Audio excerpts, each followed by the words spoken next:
continuidade, né, a matéria, né, lógico. Hoje eu vou apresentar para vocês a estrutura de um argumento e eu quero que vocês prestem bastante atenção. Mais uma vez, tomar bastante cuidado com os termos que estão sendo utilizados, né, para ficar, digamos, não mais fácil, mas é necessário a gente ter essa cautela, esse rigor, né. Bom, então, antes de mais nada, como eu já coloquei, né, um argumento ele busca justificar na verdade, ou dar razões para uma ideia, uma defesa, né, com base em proposições. Então, as proposições, elas encadeadas ou dentro de um argumento, elas vão ser denominadas premissas, tá? Então, com base em algumas proposições, busca-se, na verdade, né, estabelecer uma conclusão necessária, tá? Isso é importante, tá? Então, tipo assim, o que é muito importante quando a gente estiver trabalhando com argumentos é que a inferência, ela não pode não conter alguma relação com as premissas. Eu vou mostrar isso logo mais. Então, o argumento ele pode ter, no caso, uma ou mais premissas, mas apenas uma conclusão. Bom, basicamente, a estrutura de um argumento que vai ser esse argumento ele vai ser denominado um silogismo, porque ele parte de premissas verdadeiras para alcançar uma inferência válida, tá? Então, assim, eu quero que vocês entendam uma coisa. O silogismo é uma forma de argumento. O silogismo seria, na verdade, o argumento que ele se baseia, ele se estrutura, na verdade, a partir de premissas verdadeiras para alcançar uma inferência válida, como eu disse. E, normalmente, ele vai ser uma espécie de raciocínio dedutivo, tá? Então, ele vai partir de premissas universais, premissas gerais, tá? Para alcançar uma inferência válida. Então, o seguinte argumento: todo ser humano tem direito à dignidade. Alex é um ser humano, logo, Alex tem direito à dignidade. Um exemplo de, digamos, de um argumento que parte de premissas verdadeiras, tá? E alcança uma inferência válida. Esse seria um argumento formal. Isso a gente não vai falar, mas eu acho que é necessário falar isso para vocês, tá? É um argumento que ele é formalmente válido e um argumento cujas premissas elas são verdadeiras, tá? Enfim, isso eu precisava falar para vocês, mas se atenham no seguinte: um argumento válido, ele precisa ter premissas verdadeiras. Um argumento válido, ele precisa partir de premissas verdadeiras. Tá certo? Essa é a base para a validade de um argumento, tá? Vamos analisar então esse argumento. O argumento é esse, tá? Então nós temos a premissa 1, a premissa 2 e a inferência. Presta atenção nisso aqui agora. Espera aí, pessoal, rapidinho.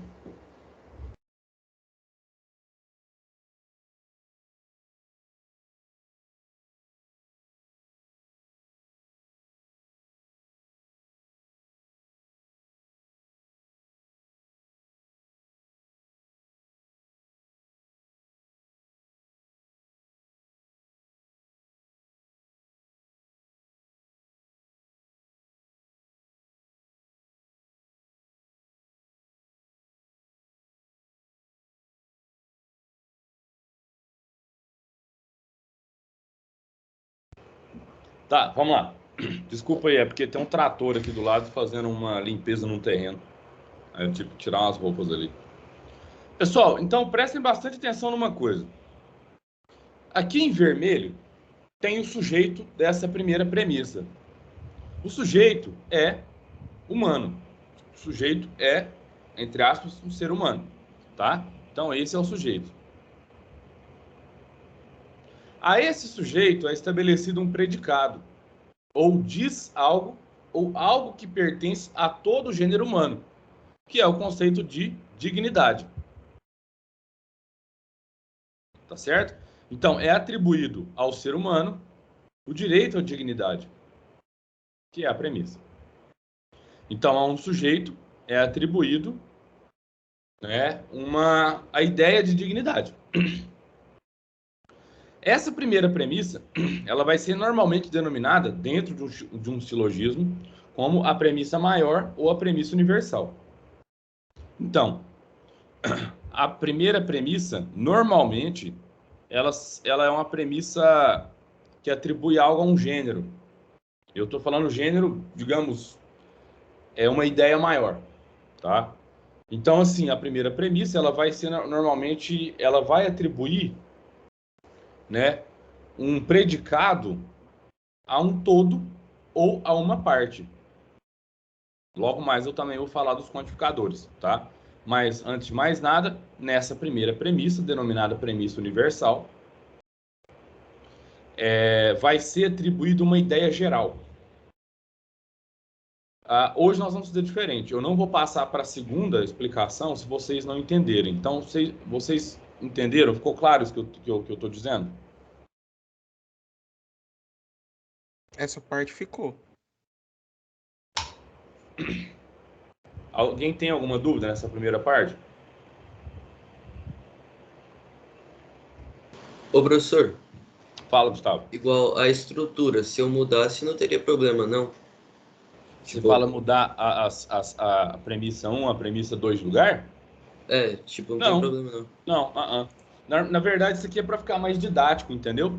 A gente explica, por exemplo, porque a ideia aqui, você vai ver, ela vai seguir, digamos, a imagem de um funil, tá? Um silogismo, né? Que normalmente um silogismo, ele vai utilizar a estrutura de um raciocínio dedutivo, né? É a ideia de um funil. Como assim? No funil, você tem uma quantidade maior de volume, né? O funil, ele é assim. Até chegar o momento que passa apenas um pouco volume de um líquido que você coloca ali dentro. A ideia do funil, ela é oposta à do guarda-chuva. A do guarda-chuva é assim, né? Então, a ideia do guarda-chuva é o contrário. Agora, a ideia do funil, não. Então, a gente utiliza esse termo afunilar, que é para tornar a ideia, não a ideia, mas tornar algo, digamos, passar de um grande volume para um pequeno volume. Essa é a ideia de um raciocínio dedutivo. Ele parte de uma ideia geral para alcançar algo mais particular. Tá? Então, normalmente, um silogismo ele vai seguir a regra de um raciocínio dedutivo. Ou seja, de uma premissa maior ou de algo que é atribuído, por exemplo, aos seres humanos ou aos jacarés. Então, a gente pode falar que todo jacaré ele nasce de um ovo, ele é ovíparo. Todo ser humano ele é cordata, né? Ou seja, cordata é o filo, né, ao qual nós pertencemos. Podemos falar que todo ser humano é imortal. Essa premissa é verdadeira ou falsa? Falso. Ótimo. Podemos então atribuir, né, deixa eu ver aqui algo bem genérico assim, que a base da teoria da evolução é a seleção natural, né? Então são premissas, digamos, genéricas, são premissas que apresentam raciocínios muito gerais, tá? Então essa normalmente vai ser a característica da premissa maior.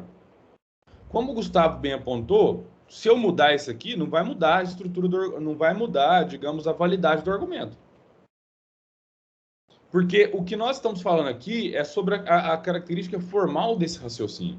Quando nós falamos de lógica, nós não falamos apenas digamos, do conteúdo de uma sentença. Falamos também, mas também falamos do modo como o nosso raciocínio, ele, digamos, passa de uma premissa para outra e alcança uma inferência necessária. Então, isso aqui é o mais importante. Eu poderia mudar, né? Eu poderia mudar essas sentenças, essas premissas de lugar, e o argumento continuaria sendo válido, tá? Mas, por um caráter didático ou pedagógico, a gente sempre vai explicar, né, como a premissa 1 é a premissa maior, ou a premissa universal. A segunda premissa é uma premissa factual, que é uma premissa factual? Uma premissa que eu olho para algo nessa minha realidade concreta e determino, olha, o Guilherme é um ser humano. Se o Guilherme é ser humano, e todo ser humano, na verdade, tem direito à dignidade, logo o Guilherme tem direito à dignidade. Essa é a estrutura de um raciocínio formalmente válido. É a estrutura de um silogismo. Agora, como, professor, a gente cria os silogismos? Prestem bastante atenção. Existem três termos nesse argumento que eles estão assinalados. Quais são esses três termos assinalados aqui?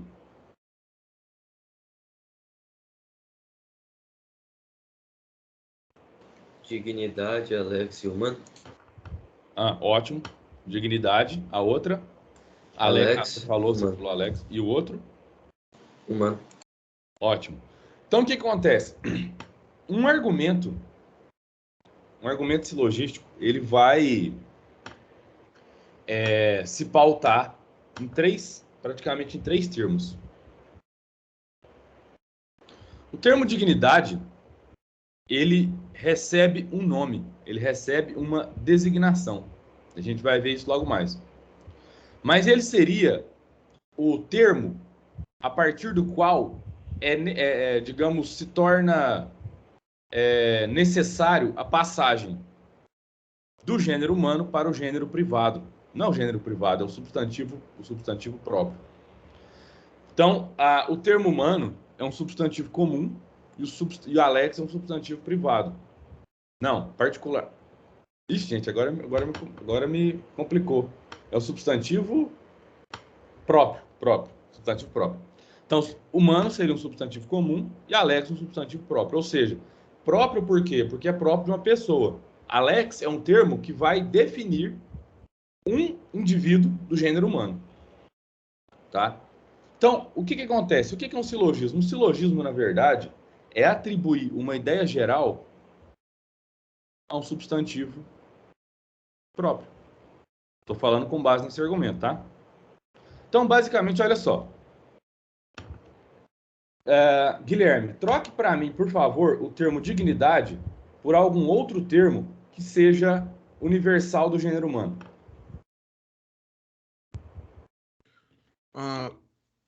Um sinônimo, pode ser?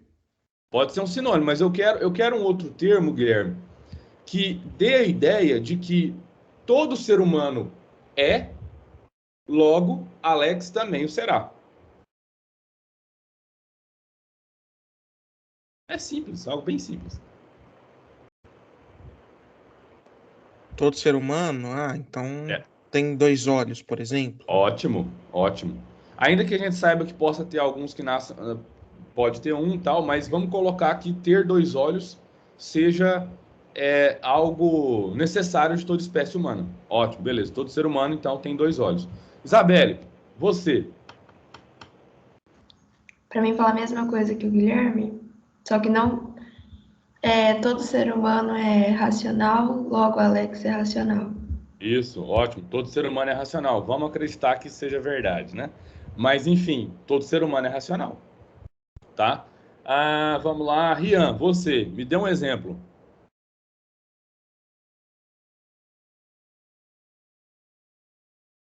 Algo que todo ser humano é e que Alex também o será.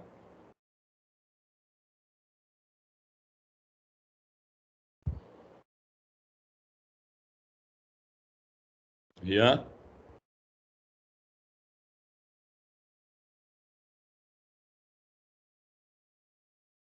Cri, cri, cri. O Rian eu acho que não entendeu. Alguém pode ajudar ele? Professor, uma coisa assim, todo ser humano por exemplo...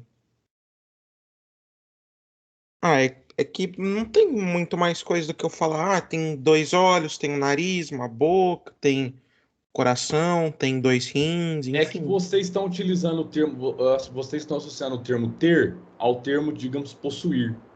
E em filosofia, o ter, ele na verdade é um atributo. Então, algo muito simples, Guilherme, é mortal. A mortalidade. Você já viu algum ser humano imortal por aí? Eu não. É difícil. tem razão. Entendeu? Tem razão. Então assim, eu acho que alguma coisa que uma coisa que eu posso dar ideia para vocês é que, tipo assim, tentar, vamos para o mais simples. Todo ser humano erra. Todo ser humano possui o direito a errar, enfim, né, essas coisas.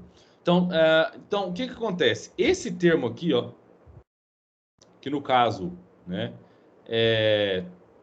ele está exemplificado como ter direito à dignidade, né? Ele poderia ser substituído por racionalidade, por ter dois olhos e por ser mortal. Então, é esse termo, basicamente, que vai aparecer na inferência. Então, nós teríamos aqui, né, o termo 1, humano, o termo 2, Alex, e o termo 3, ter direito à dignidade. Esse termo 3, ele vai ser aquele termo, digamos assim, que a gente vai utilizá-lo como se fosse um articulador, sabe? Que é o termo, né? Que ele, de alguma forma, ele vai aparecer na sentença universal e logo em seguida, na inferência, ele também tem que estar presente. Para ser um silogismo, a gente precisa sempre entender dessa forma. Tá? Então vamos... Pessoal, vocês entenderam isso? Nesse exemplo, não é nesse exemplo, mas nessa imagem, fica claro isso. Tá? A dignidade é atribuída ao ser humano. Ora, Alex é um ser humano. Logo, Alex tem direito à dignidade. Então, um argumento válido, um silogismo válido, ele vai seguir sempre essa estrutura. Ô, professor, deixa eu te perguntar uma coisa. Você colocou Alex aí, mas assim, você colocou só, tipo, só para dar um exemplo, ou esse termo realmente é usado na filosofia? Alex é um substantivo próprio. Pode ser usado qualquer outro substantivo próprio. Ah, entendi. Então, meio que esse Alex, ele poderia ser, tipo, substituído por qualquer outra coisa, tipo, um nome, qualquer coisa. Mas tem um limite para isso. E aí que está a grande questão. E qual que é o limite? Ser humano, tipo, ser uma Ótimo. pessoa? Ótimo, é exatamente isso. Então, o limite para o uso desse termo na premissa factual é que ele tem que pertencer de todas as formas ao termo 1, ao ser humano. Vocês entenderam isso? Isso é lógico. Não é Oi, pode falar, Gustavo. Igual, lá no vídeo que o senhor passou lá no Moodle, né? Igual o carinha, do jeito que ele explicou, primeiro a menina utilizava a conclusão e depois as premissas. Isso aí tem algum problema ou também dá certo? Não, inclusive eu acho aquela forma de explicar muito didática. Eu achei aquele vídeo muito bacana. Porque ele separa, por exemplo, ó, o que ela está falando é a opinião dela. Mas agora, quando ela utiliza argumentos, por exemplo, eu gosto da cama de casal, isso é sua preferência. Eu gosto da cama de casal por causa disso, disso e tal, porque tal, blá, blá, blá. Aí você está apresentando premissas para sustentar a sua conclusão. Né? Aí ele vai colocar que aquela parte em que você expressa a sua opinião seria uma conclusão, mas agora, para sustentar a sua opinião, aí é necessário, digamos, criar essa argumentação por meio de premissas. Né? E a validade do argumento, ela está exatamente nisso. No que? A validade do argumento se encontra na passagem necessária entre as premissas e uma inferência também necessária. Então, por exemplo, prestem bastante atenção nisso. O que é uma inferência necessária? Todo ser humano tem direito à dignidade. Alex é um ser humano, logo, aí vocês complementam. Vocês sabem que o encadeamento dessas premissas ela vai levar para essa inferência. Agora, tem muita gente que faz o seguinte: todo ser humano tem direito à dignidade. Alex é um ser humano, logo, quem não é Alex não tem direito à dignidade. Vocês estão vendo? Isso é um argumento inválido, porque a inferência ela é inválida. Mas esse é o tipo de, digamos, de sustentação, né, que pessoas sem apreço à lógica, sem apreço ao rigor, sem apreço ao refinamento do pensamento, vêm utilizando de modo a fazer com que nós sejamos convencidos de que quem não é Alex não tem direito à dignidade. Vocês entenderam isso que eu acabei de falar? Sim. Rian, você entendeu?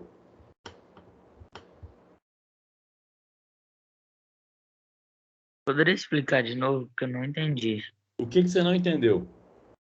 Tipo, quem não é Alex não tem dignidade. Gustavo, explique, por favor. Pelo que eu entendi, é um argumento inválido porque não tem muita lógica, né? Por que não tem lógica? Ó, Gustavo, eu vou ensinar um negócio para vocês. Quando não tem a lógica, não é algo implícito, tá? É algo que é necessário a gente explicitar, sempre, tá bom? Leve isso para sua vida, o resto da sua vida. Vai lá. Porque o mais correto aí seria você falar, né? Todo ser humano tem direito à dignidade, Alex é um ser humano, portanto ele tem direito. Aí quando você vai lá e falar, e quem não for Alex não tem direito, você meio que tá fugindo do raciocínio. Isso é uma falácia, tá? Então, basicamente, Ian, o que eu tô querendo dizer é o seguinte, que todo argumento válido, ele primeiramente ele vai ter, antes de tudo, uma relação necessária entre as premissas e a inferência, tá? O que acontece? Esse exemplo que eu dei, essa falácia, ela vem com o intuito de mostrar, na verdade, que a opinião pública, hoje, de forma geral, né? Então, tipo, a gente tá vendo, tipo, a mídia, políticos e tudo mais, né? Existe uma certa tendência, uma certa inclinação para a gente tentar apenas convencer as pessoas, mas não convencê-las com base em raciocínios lógicos, né?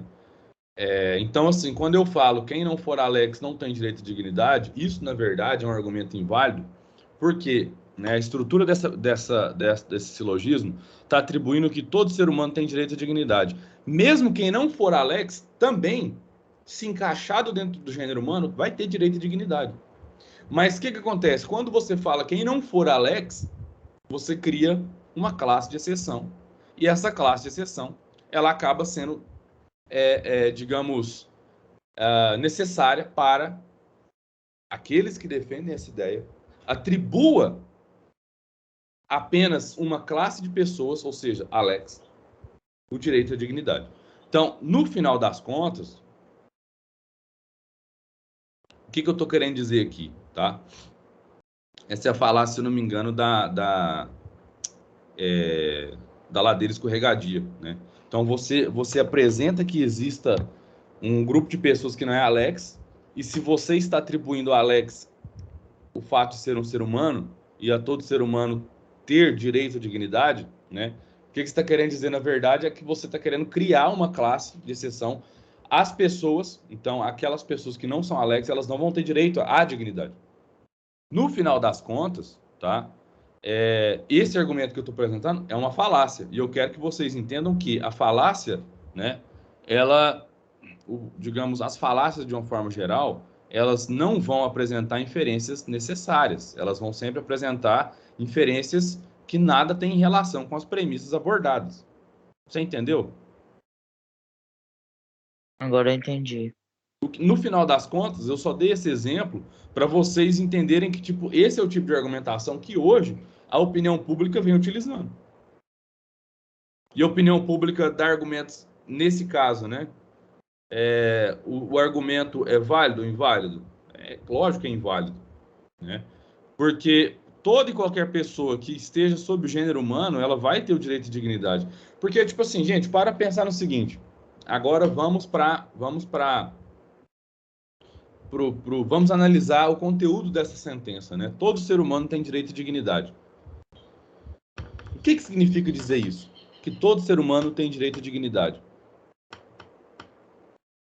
Eu acho que as necessidades básicas, as leis que defendem o ser humano, acho que a dignidade é isso, ter direito a tudo isso. Ótimo, Isabelle, perfeito. Eu acho que você explicou muito bem. E o que significa dizer que algumas pessoas têm direito à dignidade e outras não têm? Pode responder. Que a aplicação dessas... Não, pera, não. Não? Continua, Guilherme. Que a aplicação, então, desses direitos que a Isabelle falou não estão sendo aplicados de forma correta? Não estão sendo aplicados de forma correta, porque a gente sabe que hoje, né, quanto mais a gente for criar... Pode falar, Isabelle, vai lá. Não, é que eu ia falar que se raciocinar lá com o tema do Enem, que muita gente não tem. Ah, esqueci agora aquele tema, como que era? Era a questão da visibilidade, né, do documento. Eu acho que era invisibilidade Isso, social, quem sei lá, um não tem negócio assim. esses Isso, ótimo. documentos não tem esse direito, eu acho. Então, o que acontece, pessoal? É o seguinte, quando você relativiza, né, uma premissa como essa... Ah, uma coisa que eu falei que eu ia dizer, eu acho que agora é um momento muito propício para falar, para abordar, é o quantificador. O quantificador é aquele termo que virá, né, junto a essas premissas para dar ideia se todos, algum ou nenhum. Então, se eu trocasse todo por algum ser humano tem direito à dignidade, né? Vocês já entenderiam que nem todos ser humanos, o algum e nem todo é igual, é equivalente. Então, se algum, né? Se algum ser humano tem direito à dignidade, né? Logo, eu não posso atribuir a Alex o direito à dignidade. Eu não sei a qual classe ele faz parte. Bom, por que eu estou dizendo isso? Por uma coisa muito simples. Essa falácia, né? E é uma falácia, na verdade, perpetrada, levada a cabo, né? Por pessoas que defendem a seguinte ideia: direitos humanos para humanos direitos. Quem acredita nisso está dizendo, é a mesma coisa que dizer algum ser humano tem direito à dignidade. Logo, se algum ser humano tem direito à dignidade, eu não estou atribuindo a todo gênero humano o direito à dignidade. Na história da humanidade, sobretudo a história dos direitos civis, aqui no século XX, a partir do século XX, nós vivenciamos esses momentos, que alguns seres humanos têm direito à dignidade e, portanto, outros não têm. Se tem algum exemplo para mim?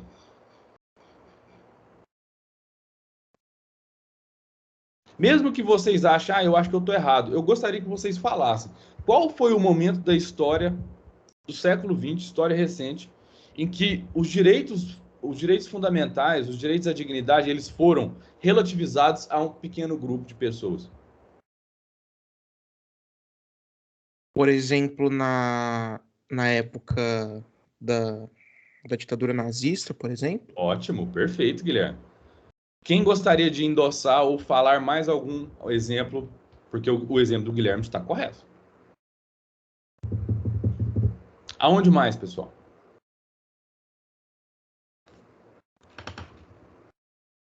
Eu acho que ditaduras no geral, né?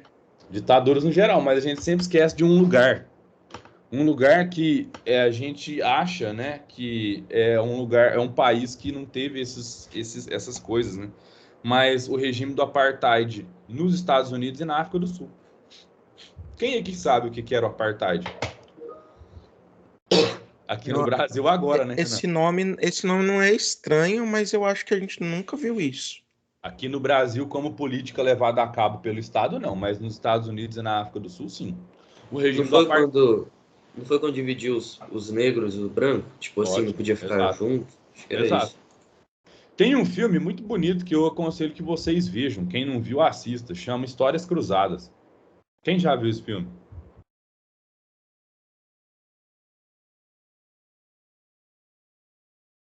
Ninguém? Assistam esse filme. Esse filme é muito bonito. E esse filme vai falar exatamente sobre esse momento nos Estados Unidos, sobretudo no Sul, em que isso é um fato na história dos Estados Unidos, né? Então, tipo assim, quando você atribui uma diferença pela cor da pele, você está dizendo, alguns merecem esse direito, outros não. Que é equivalente a dizer que nem todo ser humano tem direito à dignidade. Então, essa ideia do direitos humanos para humanos direitos, ela é uma ideia formalmente inválida, ele é um argumento formalmente inválido. Porque se você, não só formalmente inválido, mas também, né, se a gente for ver as atrocidades que foram suscitadas por conta dessa, digamos, dessa ideia, a gente vai ver que muitas pessoas nos Estados Unidos, na África do Sul e outros países que viveram sob regime do apartheid, sofreram e morreram. Então, a grande ideia aqui é uma única e exclusiva, que os direitos humanos, eles não podem ser relativizados. Direitos civis, direitos humanos, direitos sociais, eles não podem ser relativizados. Porque todos eles, de alguma forma, implicam na ideia de dignidade. Então, se você relativiza algum desses direitos, você está dizendo que alguma parcela da população tem direito à dignidade.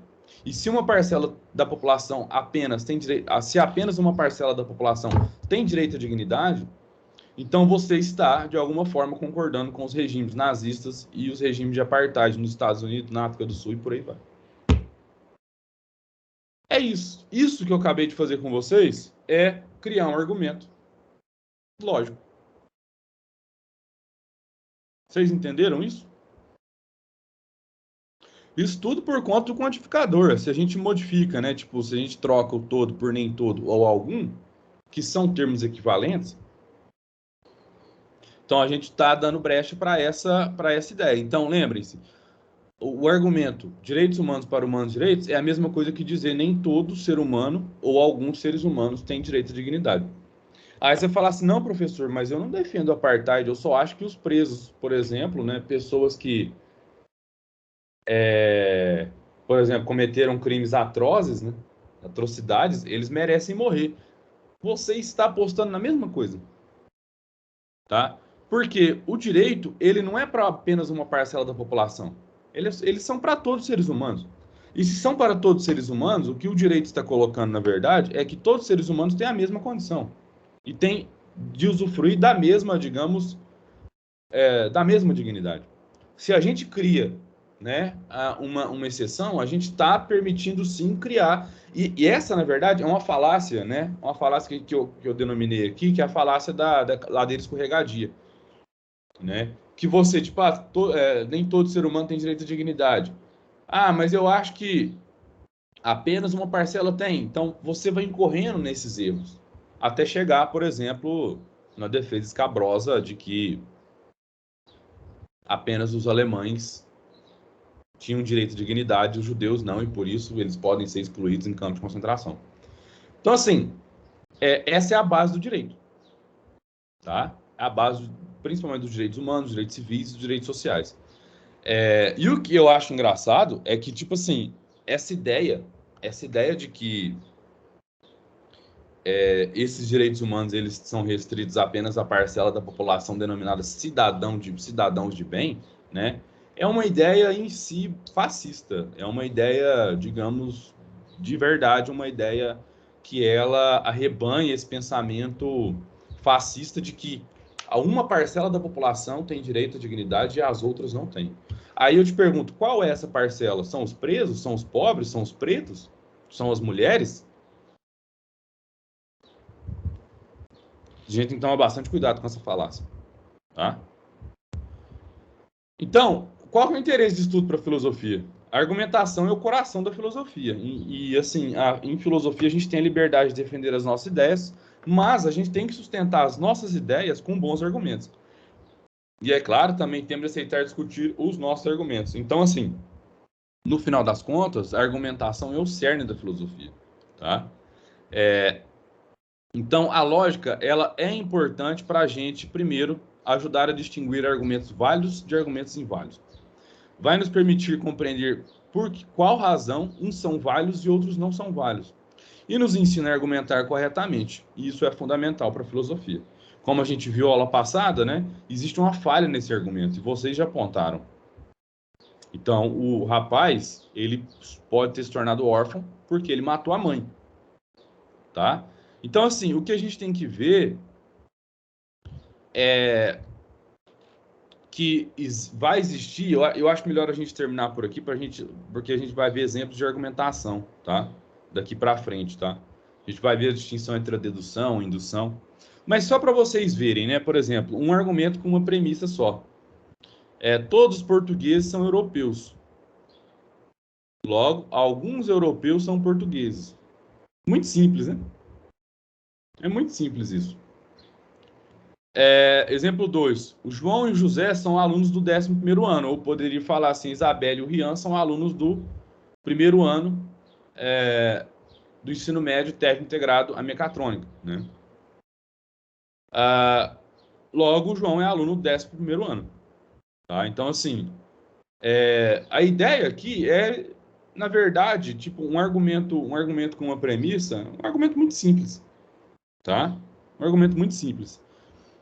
A gente vai ver então na próxima aula os tipos de argumentação e vamos falar ainda mais sobre as falácias, tá? As falácias, como eu disse, são raciocínios inválidos que eles buscam de alguma forma convencer as outras pessoas, tá certo?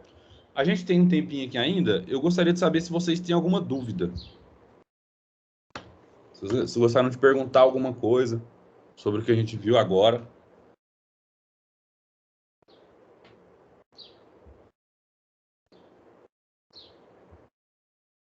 Bom, eu vou parar de gravar.